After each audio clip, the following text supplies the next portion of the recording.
Apa jadinya jika Perdana Menteri Jepang Sanae Takaichi yang dikenal hobi kerja justru sulit tidur? Bukan karena kesibukannya yang padat, tapi karena kediaman resmi yang kini ditempatinya disebut-sebut angker dan ada penunggunya. PM Jepang Sanae Takaichi resmi menempati rumah dinas Perdana Menteri pada Senin 30 Desember 2025 setelah lebih dari 2 bulan menjabat. Sebelumnya, Takaichi memilih tinggal di rumah dinas anggota parlemen.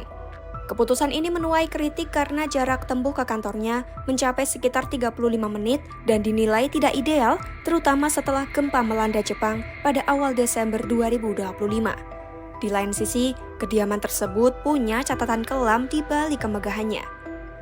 Melansir AFP, rumah dinas Perdana Menteri terletak bersebelahan dengan kantor Perdana Menteri di pusat Tokyo dan dibangun pada 1929. Bangunan besar berlantai 2 seluas lebih dari 5.000 meter persegi itu telah lama dikenal bukan hanya pusat kekuasaan eksekutif Jepang, tetapi juga karena reputasinya yang dianggap angker. Awalnya, bangunan ini difungsikan sebagai kantor Perdana Menteri sebelum kemudian beralih menjadi kediaman resmi. Arsitekturnya mengusung gaya Art Deco dan terinspirasi dari Imperial Hotel karya arsitek Amerika Serikat Frank Lloyd Wright. Di balik kemegahannya, bangunan ini menyimpan sejarah politik berdarah. Pada 1932, Perdana Menteri Tsuyoshi Inukai tewas ditembak oleh perwira muda Angkatan Laut dalam upaya kudeta. 4 tahun berselang, pemberontakan militer kembali terjadi di lokasi yang sama. Perdana Menteri Keisuke Okada nyaris tewas dan hanya selamat karena bersembunyi di dalam lemari, sementara 5 orang lainnya tewas ditembak. Bekas lubang peluru di salah satu pintu masuk bangunan hingga kini masih dibiarkan sebagai pengingat tragedi tersebut. Kisah mistis yang melekat pada rumah dinas ini diyakini berasal dari rangkaian kekerasan yang pernah terjadi di dalamnya.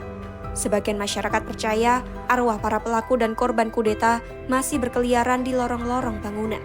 Istri mantan Perdana Menteri Tsutomu Hata, Yasuko Hata, pada 1996 misalnya, mengaku merasakan suasana yang menekan dan menyeramkan saat tinggal di sana. Ia bahkan mengeklaim pernah melihat penampakan perwira militer di taman pada malam hari. Mantan Perdana Menteri Yoshiro Mori juga dikabarkan pernah menceritakan pengalaman serupa.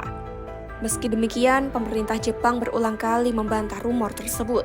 Pada 2013, pemerintah Jepang menyatakan tidak memiliki bukti terkait keberadaan makhluk halus di kediaman resmi Perdana Menteri. Sebelum renovasi besar-besaran dilakukan, sebuah ritual pembersihan oleh pendeta Shinto juga dilaporkan pernah digelar untuk mengusir roh-roh yang diyakini menghuni bangunan tersebut. Renovasinya sendiri rampung pada 2005 dengan anggaran sekitar 8,6 miliar yen atau sekitar 930 juta rupiah. Namun, tidak semua pemimpin Jepang memilih tinggal di sana. Perdana Menteri dengan masa jabatan terlama, Shinzo Abe, menolak menempati rumah dinas selama periode keduanya dan memilih tinggal di rumah pribadinya di Shibuya. Penerusnya, Yoshihide Suga, juga mengambil keputusan serupa. Tren itu baru dipatahkan oleh Fumio Kishida yang mulai tinggal di rumah dinas sejak 2021. Kishida mengaku tidak pernah melihat penampakan apapun dan dapat tidur nyenyak. Pendahulu Takaichi lainnya, Shigeru Ishiba, juga menyatakan tidak takut pada cerita-cerita mistis. Sebagai seorang yang disebut-sebut sulit tidur, Takaichi tentu ingin tidur senyenyak para pendahulunya itu. Semoga saja kisah tentang kediamannya kini serta aneka penampakan tidak membuatnya kian susah tidur.